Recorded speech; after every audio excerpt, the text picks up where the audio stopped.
Amigas y amigos, la política es entre otras cosas pensamiento y acción, y aun cuando lo fundamental son los hechos, no deja de importar cómo definir en el terreno teórico el modelo de gobierno que estamos aplicando. Mi propuesta sería llamarle humanismo mexicano. Esto dijo el presidente de nuestro país el 27 de noviembre de 2022 en la movilización que celebraba triunfalmente los 4 años de gobierno, pero que sirvió como una escenificación para contrarrestar la marcha por la defensa del INE que organizó la oposición política. ¿Qué es el humanismo mexicano? Aún se está construyendo el concepto, dice el presidente, aunque supuestamente ya tiene algunas bases. En lo político es estar a favor de la libertad. En el terreno de la democracia, actuar como Francisco y Madero, impedir las dictaduras y el poder autoritario.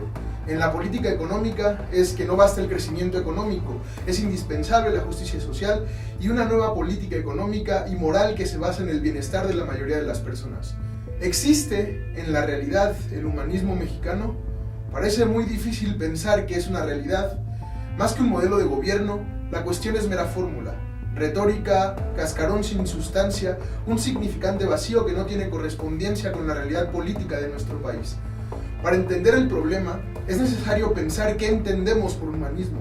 La vasta literatura política ha demostrado ampliamente que el concepto de humanismo ha tenido una amplitud tal que ha generado muchas interpretaciones, pero si en algo coinciden, el humanismo se utiliza para indicar toda tendencia de pensamiento que reivindique la centralidad y el valor del ser humano y la posición privilegiada que tiene en el mundo, es decir, aquellas corrientes que afirmen que lo humano atesora una singularidad privilegiada y que luche por el bienestar de la humanidad.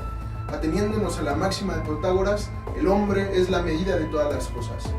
Pero el concepto humanismo es un concepto histórico que nació en una época muy concreta, pero que a partir de su nacimiento ha ido ampliándose de nutridas pulsiones espirituales que reafirman la centralidad de lo humano en el cosmos. De esta manera, el término humanismo nace en referencia a un irregular, complejo e informe movimiento cultural que produjo una transformación radical para poner fin a la Edad Media cristiana. La transformación de toda Europa que adquirió el nombre de Renacimiento y sin embargo no fue un fenómeno específicamente europeo, puesto que una de esas fuentes impulsoras del humanismo fue, por ejemplo, entre los siglos XIII y XIV, la Edad de Oro islámica. La presencia arábiga en Europa permitió una verdadera revolución de las conciencias. Antes de devenir en un fundamentalismo absurdo, el Islam fue una potencia luminosa que permitió el desarrollo de las ciencias y las artes y el cuestionamiento del dogma que privaba durante la Edad Media. El humanismo y el Renacimiento intentaron sepultar por todos los medios el mundo que la Iglesia y sus intelectuales, al lado de los reyes y los señores feudales, habían configurado, porque durante su hegemonía la verdad absoluta se encontraba en la palabra de Dios, en la escolástica. La atmósfera del dogmatismo absolutista había organizado una forma de vivir y entender la vida, la política, la cultura y la economía, soslayando todas las potencialidades del ser humano. Para la Edad Media cristiana, el mundo era un valle de lágrimas, el lugar donde se realizaba la culpa y el sufrimiento. El individuo no era nada y nada podía hacer por sí mismo. Únicamente esperar la gracia de un Dios que se encontraba muy alejado y muy indiferente. La cultura del humanismo rechazó esta visión medieval y propuso regresar al modelo de la civilización grecolatina, el retorno a una civilización que utilizaba positivamente las potencialidades originales de la humanidad que la Edad Media había olvidado e impedido. Así, los principales humanistas, releyendo con una vista enteramente novedosa, consideraron que la mejor manera de imitar la virtud de los antiguos era la educación de los individuos de su época. No fueron estos humanistas literatos o eruditos, sino los grandes protagonistas de un cambio cultural que estaba ocurriendo bajo su dirección. Desde su punto de vista, el individuo no era un simple habitante del mundo, era la criatura entre las criaturas y tenía una posición especial. En un principio, los humanistas apostaron por que todo fuera abolido, incluso la ética del medioevo que rechazaba el cuerpo y el placer, la moral ascética que promovía la humillación del cuerpo y el rechazo del placer. Para ellos, la voluntad humana virtuosa podía vencerlo todo, incluso el destino. De esta manera, las nubes negras de las carencias y el sacrificio podían ser disipadas con el puro ímpetu y la vida vivida con virtuosismo, con alegría, con libertad y por el renovado amor a la vida que caracterizó esa época. Pero ese humanismo era un humanismo ensombrecido, que funcionaba en una sociedad desigual y fragmentada por la existencia de clases sociales.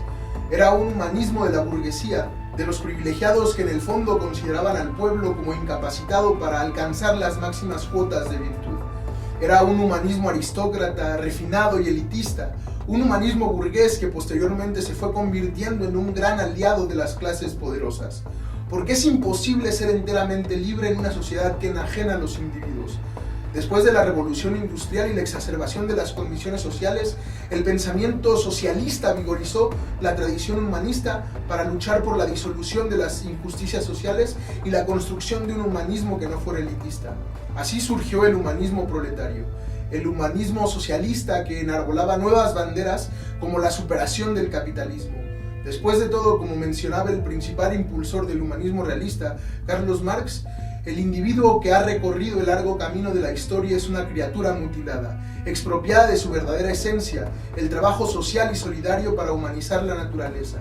El hombre es Señor y Dios, centro de la naturaleza. Pero esta historia de sangre y lágrimas, de extrañamiento y dominio, es que la historia de la humanidad llegará a un término. Al final de la historia, la sociedad ideal, el reino de la libertad, el comunismo sanará todas las laceraciones reconciliando al hombre consigo mismo y con la naturaleza. Al contrario de lo que predica nuestro presidente, los tiempos que corren están caracterizados por un eclipse de los valores humanistas. Cada vez más, lo humano es desplazado por las pulsiones de muerte que emplean las élites económicas y políticas que nos gobiernan. Pero como los movimientos humanistas han acusado un carácter ondulatorio, no es una utopía ni un deseo pueril pensar que puede emerger con mucho mayor brío y contundencia una corriente humanista que contrarreste el sinsentido de nuestro momento histórico, caracterizado por la pérdida de sentido de lo humano y sumergido en una catástrofe global que parece que nos deja sin alternativas. Como mencionaba Ernest Bloch, es imperativo echar por tierra todas las relaciones en que el sujeto sea humillado, sojuzgado, abandonado y despreciable.